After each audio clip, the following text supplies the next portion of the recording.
Wenn du als junger deutscher Mann unter 45 in Deutschland bleibst, dann ist deine statistische Wahrscheinlichkeit, in einem blutigen Konflikt zu sterben, 100-mal höher, als wenn du in die USA umziehst und immer noch um ein Vielfaches höher, als wenn du in einem anderen westlichen Land lebst. Warum du der deutschen Geschichte nicht entkommen kannst und warum Deutschland für junge Männer das gefährlichste Land der Welt ist, das wollen wir uns einmal in diesem Video anschauen. Noch ein kurzer Hinweis in eigener Sache: Wenn du dich intensiv mit einem Plan B auseinandersetzt und einen solchen etablieren möchtest, dann gibt es wenige Standorte, die so gut sind wie Dubai. Dubai hat sich tatsächlich als Plan B-Standort herausgestellt, herauskristallisiert. Dort kriegt man relativ einfach eine Aufenthaltsgenehmigung. Und viele unserer Mandanten nutzen Dubai als Plan B. Nicht vielleicht als das endgültige Ziel, aber eben als ein Land, als ein Fluchtpunkt, als ein Ort, wo man hingehen kann, falls es notwendig wird. Wir veranstalten regelmäßig Seminare und Erlebnisreisen nach Dubai. Unser Seminar Auswandern nach Dubai ist 5 Tage lang. Dort beschäftigen wir uns mit allen Fragen, die wir hier üblicherweise ansprechen: Staatsbürgerschaften, Aufenthaltsgenehmigung, Firmengründung, steuerliche Planung und natürlich auch die ganze deutsche steuerliche Planung. Und du wirst Dubai tatsächlich auch aus erster Hand intensiv kennenlernen. Wir besichtigen Immobilien und machen natürlich auch interessante Exkursionen in die Wüste, nach Abu Dhabi etc. pp. Termine auf unserer Webseite. Link dazu packe ich hier in die Beschreibung dieses Videos mit hinein. Nun aber zurück zum eigentlichen Thema. Ich beobachte die Eskalation des Konfliktes zwischen der Ukraine und Russland mit großer Sorge, und ich sehe jetzt auch, wie dieser Konflikt nach und nach in den Rest Europas, in NATO-Länder, nach Westeuropa überschwappt. Wir haben es vor kurzem gesehen: Russland hat Polen mit Drohnen angegriffen, und tatsächlich handelt es sich um einen Angriff, um nichts anderes.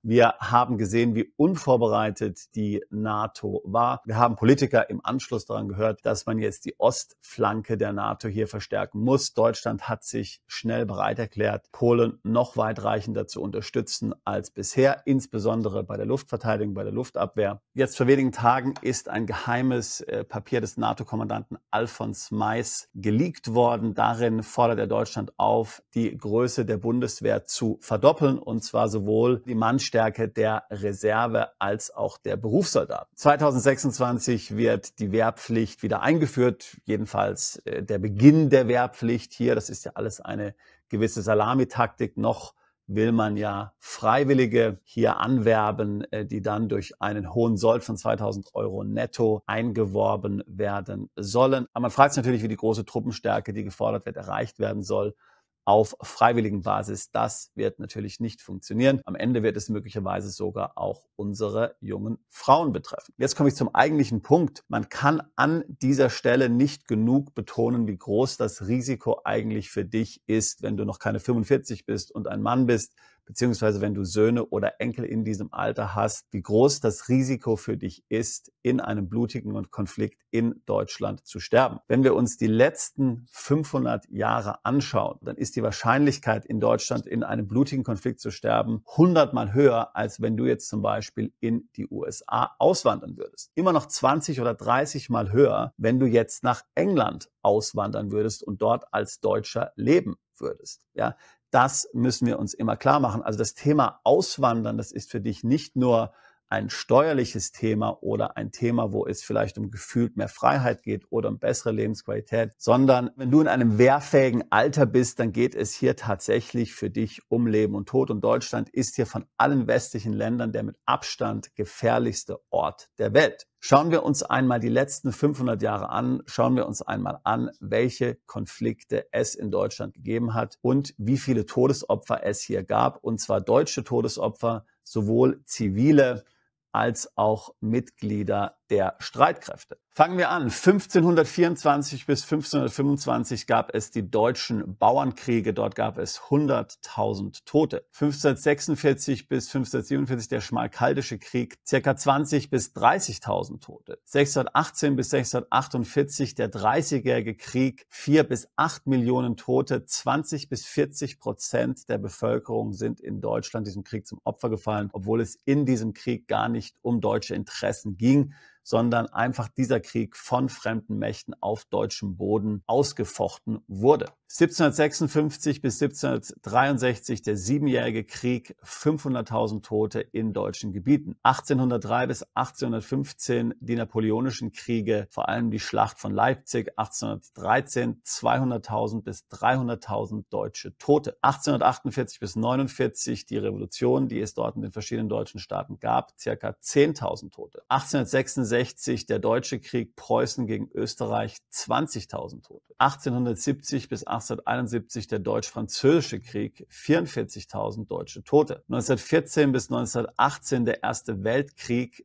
ca. 2,4 Millionen Deutsche, davon ca. 426.000 Zivilisten. 1918 bis 1919 die Novemberrevolution und die Nachkriegsunruhen, ca. 5.000 bis 10.000 Tote. Und dann schließlich der Zweite Weltkrieg 1939 bis 1945. 7 bis 8 Millionen Deutsche sind gestorben, davon ca. 2 Millionen Zivilisten. Du siehst also, Deutschland ist in erschreckend viele bewaffnete, blutige Konflikte verstrickt gewesen. Viel natürlich selbst verursacht, keine Frage. Und natürlich auch viele Tote in anderen Ländern verursacht, viele Tote anderer Nationen. Ein ganz schreckliches Leid, was hier Deutschland vielfach über die Welt gebracht hat. Insgesamt sind in den letzten 500 Jahren bei blutigen Konflikten also 15 bis 19 Millionen Deutsche ums Leben gekommen. Jetzt vergleichen wir das mal mit anderen Ländern. Also, wenn du jetzt als Deutscher unter 45, also jemand, der im wehrfähigen Alter ist, Deutschland verlässt und dann ins Ausland umziehst,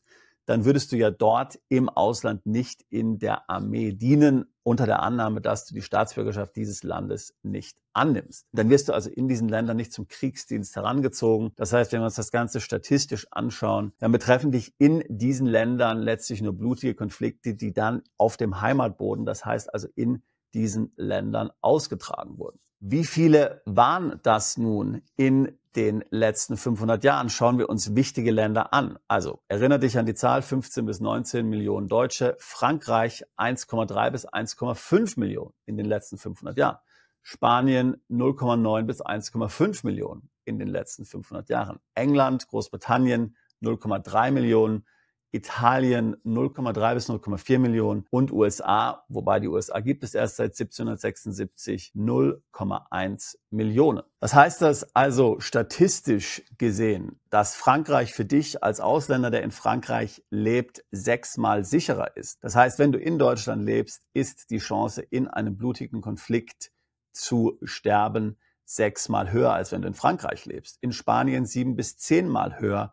England 20 bis 30 Mal höher, Italien 20 bis 25 Mal höher und USA, wie gesagt, 100 Mal höher. Das heißt, wenn du statistisch gesehen etwas tun willst, um dich und dein Leben zu schützen als deutscher Mann im wehrpflichtigen Alter, dann solltest du auswandern. Und selbst wenn du nur in eins der wichtigen großen westlichen Länder, tust du damit schon sehr viel, um ganz konkret dich und dein Leben zu schützen. Das Problem, das wir einfach haben, ist, dass wir seit dem Zweiten Weltkrieg in gewisser Weise verwöhnt waren. Wir leben hier in einer unglaublich friedlichen Periode. Das ist aber eine Anomalie, das ist nicht typisch.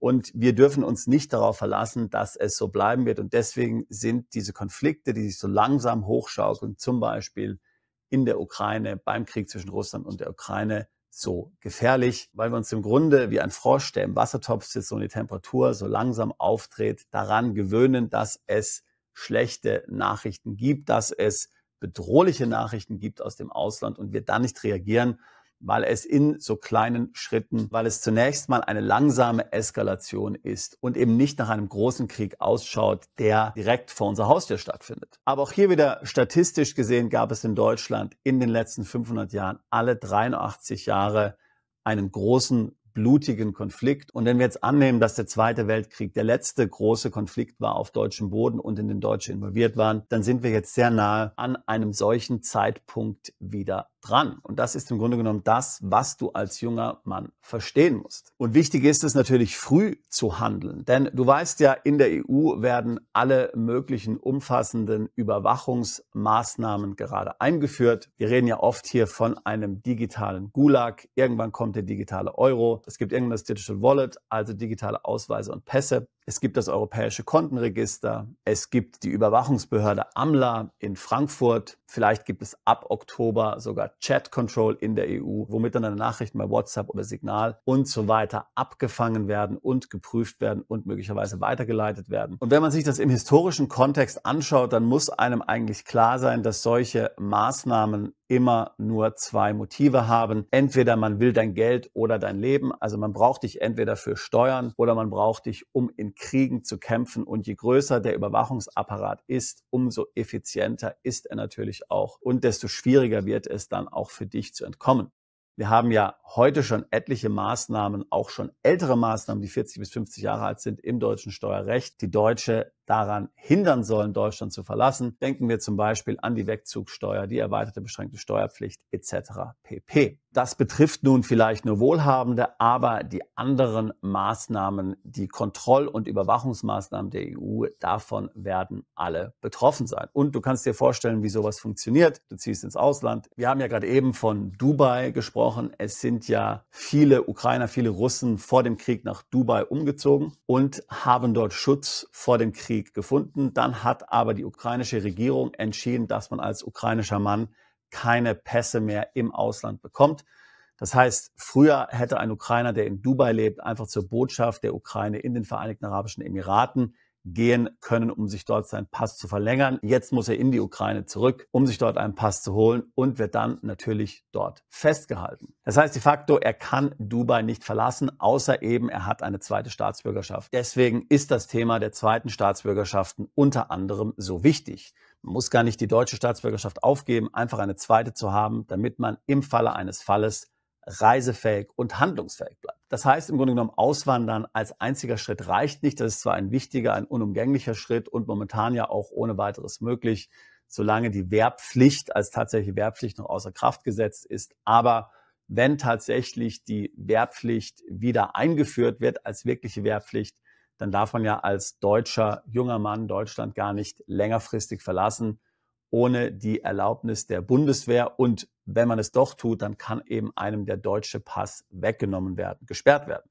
Ich rede nicht davon, dass die Staatsbürgerschaft entzogen wird. Ich rede davon, dass der Pass als Dokument entwertet wird und dann von dir nicht mehr benutzt werden kann. Also das ist das, wo ich persönlich ein großes Bedrohungspotenzial sehe. Zum einen mal eben die Statistik der letzten 500 Jahre. Wir können der Geschichte nicht entfliehen. Als Deutsche sind wir hier besonders betroffen. Das liegt zum einen mal an unserer Mentalität. Die Deutschen sind ja vielfach extrem, im Guten wie auch im Schlechten. Aber es liegt eben auch an der geografischen Lage Deutschlands. Das heißt, wenn es nicht um unsere Interessen geht, wie zum Beispiel beim Dreißigjährigen Krieg, ist dennoch ein bewaffneter Konflikt oder ein blutiger Konflikt auf deutschem Boden wahrscheinlich. Das betrifft natürlich nicht nur deutsche junge Männer, aber es betrifft deutsche junge Männer auf besondere Weise. Ich persönlich habe Deutschland schon vor 25 Jahren verlassen. Ich habe Wohnsitze im UK und in den USA. Und einer der Gründe dafür ist die relative Sicherheit. Ich weiß, der englische Kanal ist nicht besonders breit, aber dennoch ist England ein Land, das seit 1066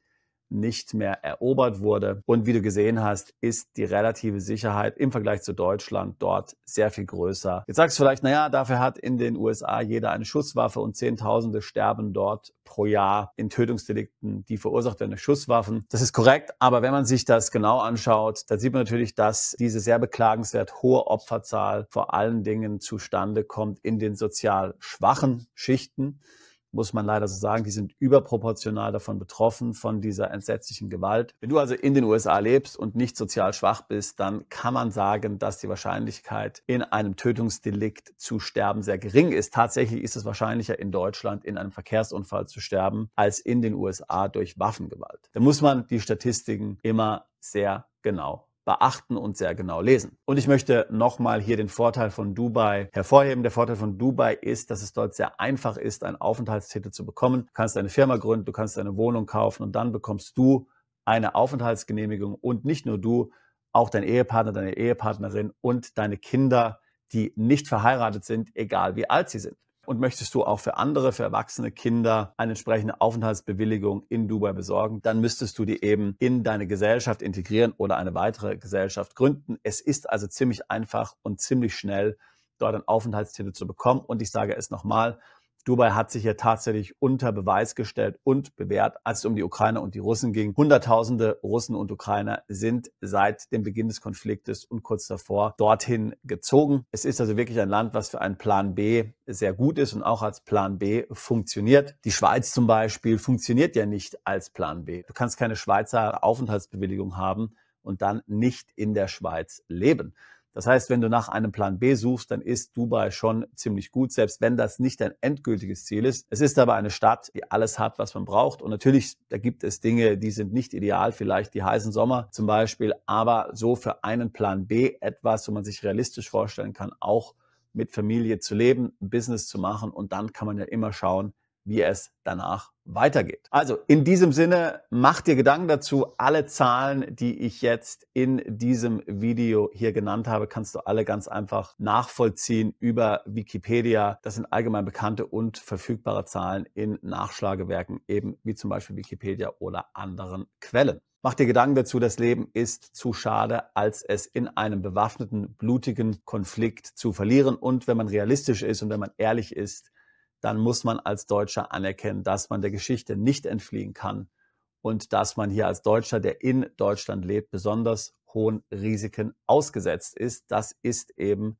leider eine Realität, die wir anerkennen müssen. Lassen wir uns nicht davon einlullen, dass die letzten 80 Jahre friedlich waren. Historisch betrachtet hält ein Frieden nicht für immer an. Und der nächste bewaffnete Konflikt steht garantiert vor der Tür. In diesem Sinne würde ich mich freuen, dich in Dubai begrüßen zu können bei unserem Seminar. Ansonsten natürlich können wir auch gerne ein Beratungsgespräch führen. Link dazu packe ich hier in die Beschreibung dieses Videos mit hinein. Wir tun seit fast 20 Jahren nichts anderes, als uns genau mit diesen Themen zu beschaffen. Auswanderung, Plan B, zweite Staatsbürgerschaften, Steueroptimierung im Ausland. Ich würde mich freuen, auch dich alsbald zu unserer Mandantschaft zählen zu können. Bist du Unternehmer, Freiberufler oder Investor? Zieht es dich schon lange ins Ausland? Mach heute den ersten konkreten Schritt in eine Zukunft mit mehr Geld und mehr Freiheit. Buche ein Beratungsgespräch mit Sebastian und seinen Kollegen. Unsere Kanzlei unterstützt Mandanten wie dich dabei, deine Steuerlast legal zu reduzieren, Vermögen aufzubauen und zu schützen und deine persönliche Freiheit zu maximieren. Profitiere jetzt von unserem Fachwissen und unserem Netzwerk. Gehe zu mandatierung.com und werde Mandant unserer Kanzlei.